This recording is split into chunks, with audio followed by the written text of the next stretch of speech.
Hi guys दर्शन नमस्ते। हामी चाहिँ चारजना साथीभाइहरूको विशेष कामले हामी चाहिँ ब्याङ्कतिर जाने काम परेको हुनाले अब ठ्याक्क काम दिइहाल्छ। एउटा बनाउनु पर्यो।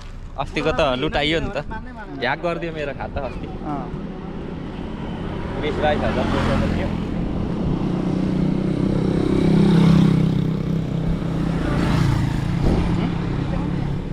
Itu 5 orang ada kan? Sedikit duit tambah boleh kan? Cek dengan berapa? Hah? Itu 15 ringgit. Betul.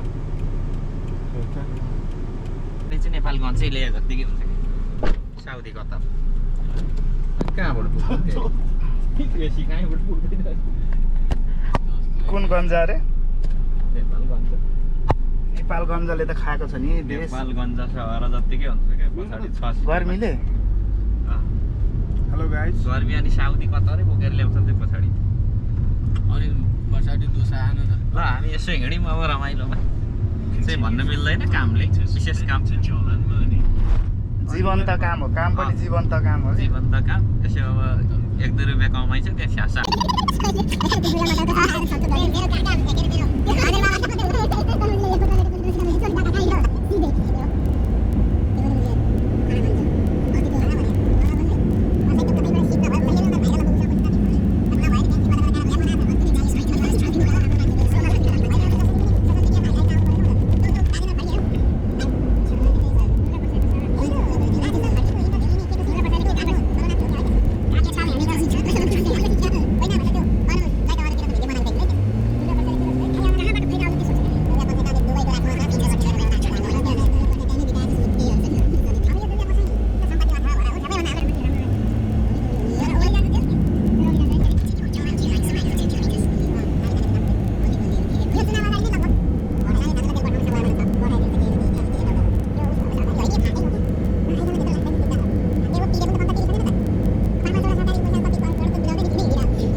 बाघले खाएको होइन मान्छे। दोस्त बाघले मान्छे नखाएको कता? मान्छे पुरै खाएको। मान्छे मर होला होइन? बाघ चाहिँ उयो हो, मान्छे साँच्चीकै खाएको। त्यही त। अनि उ चाहिँ कसरी खायो? बाघले मान्छे खाएको, मान्छेले बाघ। कुन बाघ खायो? कालो बाघी रातो बाघ। मामासँग चाबीले उठ्नु गएको।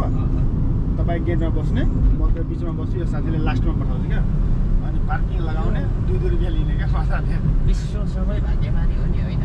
मलाई चाहिँ कस्तो लाग्छ भने यस्तै मलेसियामा जतिको कम्पनी चाहिँ नेपालमा बाहिरको दिनु भने नेपालीको एकजना बराबरी एउटा केटाहरूको चाहिँ अब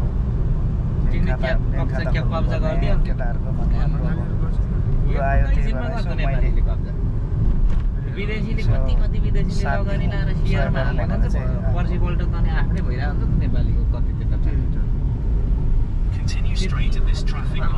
तेलतिरै कतातिर भएको त्यो बिरालो काण्ड थिएन अस्ति टिकटकमा आएको, त्यो सेक्युरिटीलाई गएर बिरालो काण्ड के हो दाइ भनिदिइहाल्यो क्या। सेक्युरिटी जहाँ हाँस्छ अब।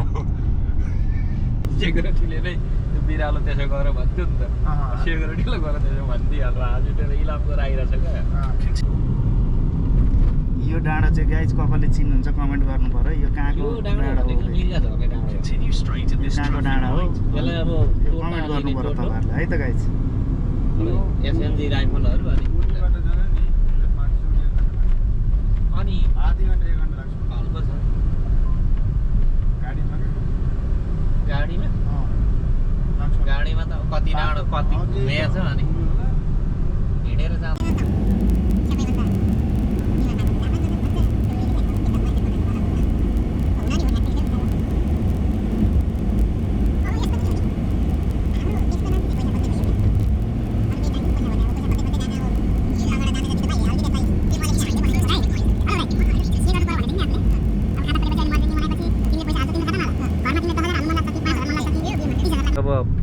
अब 80-90% जस्तो त सबैको खाता ह्याक गरिदिरहेको छ अरे।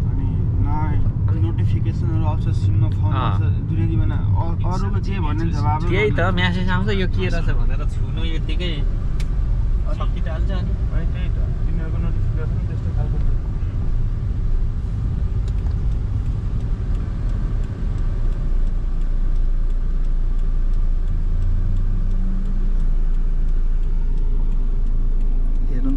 कति राम्रो बेच्न राखिरहेछ।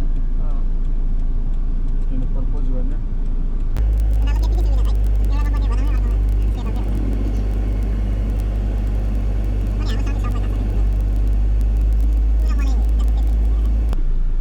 जाइ केटा लगिदिन्छ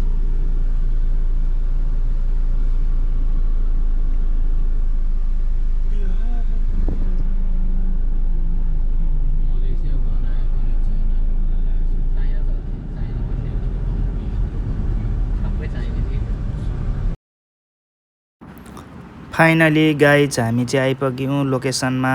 अब 4 जना साथीभाइहरूको विशेष कामले गर्दाखेरि र अब हामी काम सकेर फर्कने अब छ।